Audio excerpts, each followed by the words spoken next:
اللہ من الشیطان الرجیم بسم اللہ الرحمن الرحیم۔ ٹھنڈی کی چھٹیوں کے بعد یہ پہلی ملاقات ہے، تو ہمارا گزشتہ سلسلہ جو چل رہا تھا وہ امہات المومنین کے مطابق تھا، امہات المومنین سے۔ تو ہم جس ٹاپک کے اوپر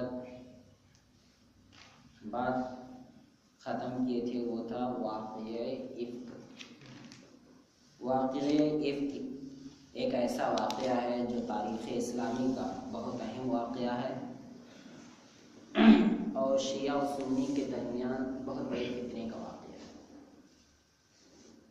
شیعوں نے اسے اپنی سازشوں کے لیے اور اپنی مکاری و غداری کے لیے اسے آلہ بنا لیا ہے، تو وہیں جو لوگ قرآن پر ایمان رکھتے ہیں، قرآن کو آخری کتاب سمجھتے ہیں اور صحابہ اور اللہ کے رسول کی عزت اور عصمت کو پاکیزہ سمجھتے ہیں، ان کے لیے بھی غلط ہے۔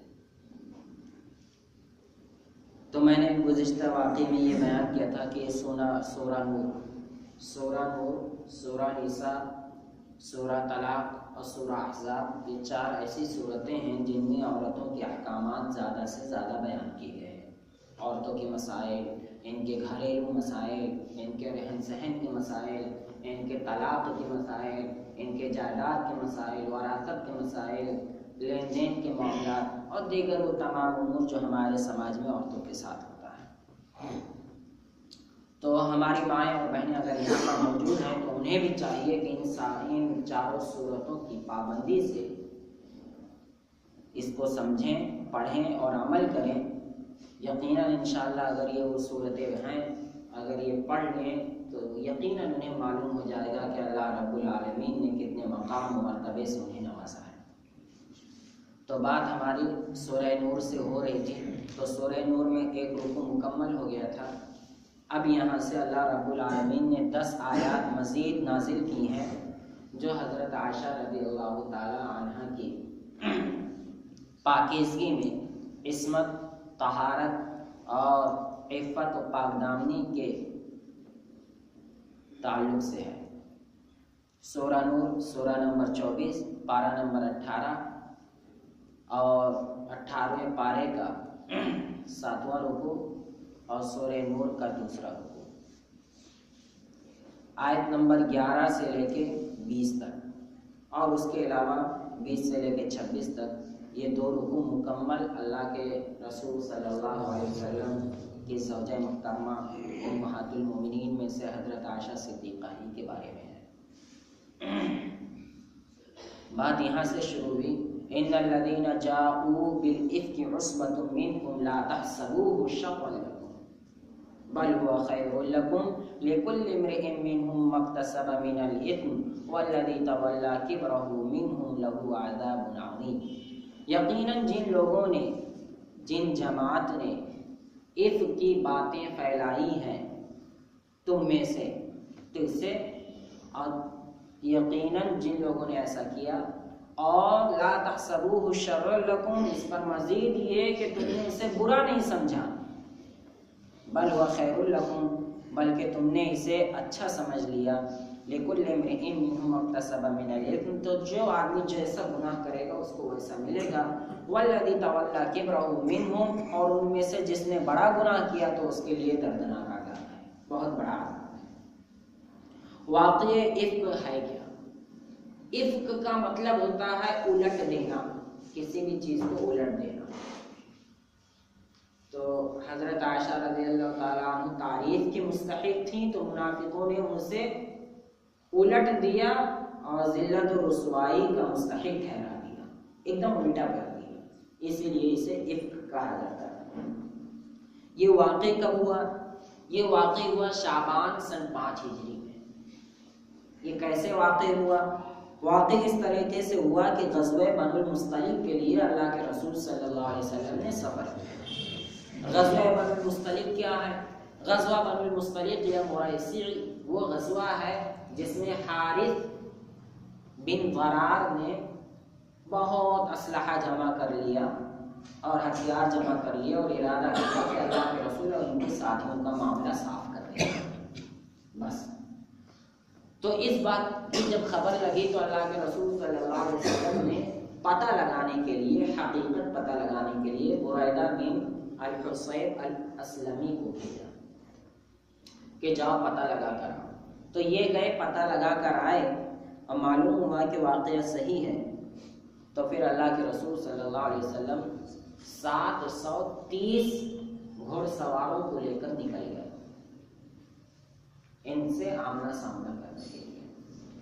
تو اس میں عبداللہ بن ابی بن سلول، عبداللہ بن ابی بن سلول یہ بھی تھا، رئیس المنافقین یہ بھی تھا۔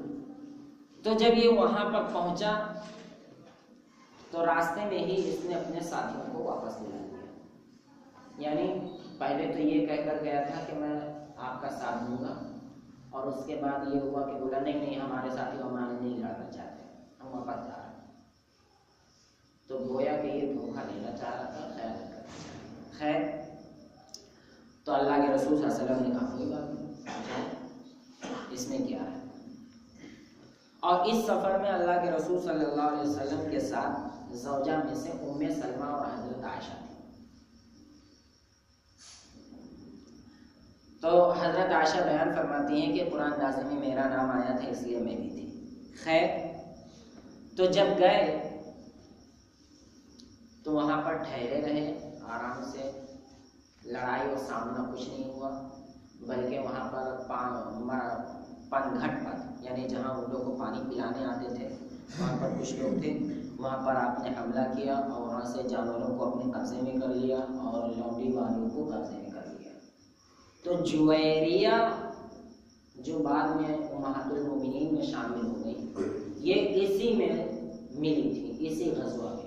تو یہ ثابت بن قیس کے حصے میں آئی تھی، لیکن اللہ کے رسول صلی اللہ علیہ وسلم سے انہوں نے کہا کہ اللہ کے رسول آپ میرا مکاتبہ ادا کر دیجئے اور مجھ سے نکاح کروا لیجیے۔